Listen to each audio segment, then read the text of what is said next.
तो क्या आपको पता है कि 15 अगस्त और 26 जनवरी पर जो फ्लैग फहराया जाता है उसमें सबसे बड़ा डिफरेंस क्या होता है? इंडिया गेट को इंडिया गेट से पहले किस नाम से पुकारा जाता था? नहीं पता है ना? चलिए जानते हैं। तो अगर आप और भी फैक्ट्स जानना चाहते हैं तो हमारे इस YouTube चैनल को सब्सक्राइब करें। हेलो दोस्तों, क्या हाल चाल? कभी खाइए लॉकडाउन में चावल और दाल।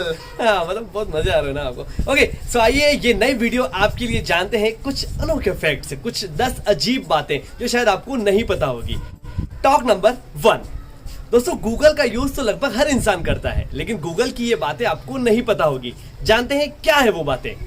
दोस्तों, गूगल के सर्च बॉक्स में अगर आप ASKEW लिखकर सर्च करते हो तो आपको गूगल का पूरा होम पेज टेढ़ा हो जाता है। अगर विश्वास नहीं होना तो करके देख लो, और अगर पता हो ना कि हो रहा है तो कमेंट करके जरूर बताना। Talk number 2।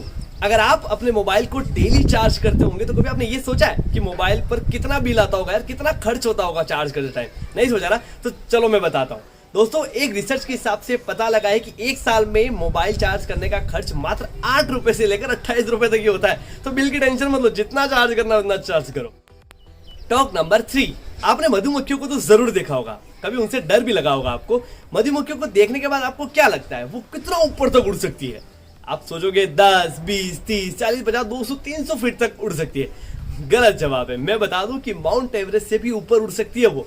ये लगभग मधुमक्खियां लगभग 29,500 फीट से भी ज्यादा ऊपर उड़ सकती है ना? एकदम शॉकिंग न्यूज। तो कमेंट करके बताओ यार, पहले पता था या नहीं आपको? Top number 4। क्या आपने कभी सोचा है कि अंग्रेजी भाषा का कौन सा लेटर मोस्ट कॉमन है? नहीं ना? चलिए जानते हैं। लेटर ई जो है वो सबसे कॉमन लेटर है इंग्लिश भाषा का, क्योंकि ये 11% इंग्लिश के वर्ड में इस्तेमाल होता है। Top number 5। क्या आप जानते हैं कि दिल्ली के इंडिया गेट को किसने डिजाइन किया था? इस इंडिया गेट को इंडिया गेट से पहले किस नाम से पुकारा जाता था? नहीं पता है ना? चलिए जानते हैं। दोस्तों, इंडिया गेट को एडवर्ड लुटियंस द्वारा डिजाइन किया गया था। इसका निर्माण साल 1931 में हो गया था। दोस्तों, इंडिया गेट को पहले ऑल इंडिया वॉर मेमोरियल के नाम से जाना जाता था। नहीं पता था ना? बिल्कुल झूठ बोल रहे हो। नहीं। Talk number 6। तो दोस्तों, क्या लगता है आपको कि ब्रह्मांड में कितने तारे हो सकते हैं? आपने कभी काउंट नहीं किए, मैंने भी नहीं किए, लेकिन एक अंदाजा बता दूं आपको, जो एक फैक्ट है। दुनिया में जितने भी रेत के टीले हैं या फिर रेत के जो छोटे छोटे से टुकड़े होते हैं ना, उससे भी ज्यादा इस ब्रह्मांड में तारे हैं, मतलब स्टार से। है ना अनोखी बात, जो शायद आपको नहीं पता होगी। Okay, top number 7। अब जो फैक्ट मैं आपको बताने वाला हूँ वो पेरिस से लेकर आया हूँ। पेरिस का जो आईफिल टावर है, जरूर आपने मोबाइल में, यूट्यूब पर या फिर जाकर देखा होगा। तो पेरिस का जो आईफिल टावर है, जिसका वजन लगभग 10,000 टन है, लेकिन फिर भी वो गर्मियों के दिनों में 6 इंच तक लंबा हो जाता है। ये होता है हीट की वजह से। जो गर्मी में जब हीट पड़ती है ना, तो वो मेटल थोड़ा सा पिघल जाता है, तो इस वजह से वो थोड़ा सा लंबा होता है। ओके, वैसे हर साल इस पर पेंट भी कराया जाता है, जिसका हर साल लगभग 60 टन पेंट खर्च होता है। अगर आपको ये फैक्ट नहीं पता था तो कमेंट करके जरूर बताएं मुझे। Talk number 8। दोस्तों, आपने ऐसे बहुत से शूरवीर योद्धाओं को देखा होगा जो घोड़े पर बैठे हैं स्टैचू के रूप में, लेकिन क्या आपको पता है कि वो जो घोड़े के पैर होते हैं वो कभी कभार ऊपर, कभी कभार नीचे, ऐसा बताया जाता है। तो क्या आपको पता है वो ऐसा क्यों होता है? मैं बता दूं कि उन घोड़ों के पैरों से आप अंदाजा लगा सकते हैं कि उनकी मृत्यु कैसे हुई थी।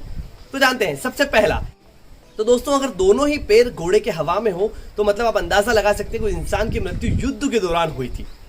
दूसरा, अगर दोस्तों घोड़े के आगे वाला एक पैर अगर हवा में बनाया जाता है, इसका मतलब कि ये है कि इंसान की मृत्यु युद्ध में घाव लगने की वजह से हुई थी, ना कि बैटल में लड़ने की वजह से। तो वहीं अगर घोड़े की चारों टांगों को नीचे करके बनाया जाता है, इसका मतलब यह है कि शूरवीर की मृत्यु नेचुरल तरीके से हुई है, मतलब आम जिंदगी से हुई है, इनका युद्ध से कोई ताल्लुक नहीं है। Talk number 9। दोस्तों, आप जब हाईवे पर जाते होंगे तो आपने अधिकतर देखा होगा कि रोड की साइड में माइलस्टोन लगे होते हैं। वो अलग अलग कलर में होते हैं, जैसे ब्लैक, ग्रीन, येलो, लाल। पर ऐसा क्यों होता है? क्या आप ये चीज जानते हैं? नहीं जानते होंगे ना? चलिए मैं बताता हूँ।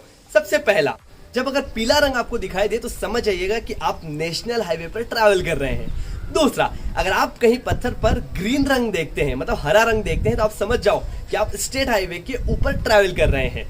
ओके, तीसरा, और अगर कहीं आपको काले या फिर गहरे नीले रंग का स्टोन दिखाई दे तो समझ जाओ कि आप किसी बड़े शहर या जिले में आ चुके हैं। चौथा, अगर आप माइलस्टोन पर लाल रंग दिखाई देता है, लाल रंग आपका फेवरेट हो सकता है, अगर लाल रंग दिखाई दे तो समझ जाओ कि आप किसी बड़े शहर से गांव की ओर जा रहे हैं।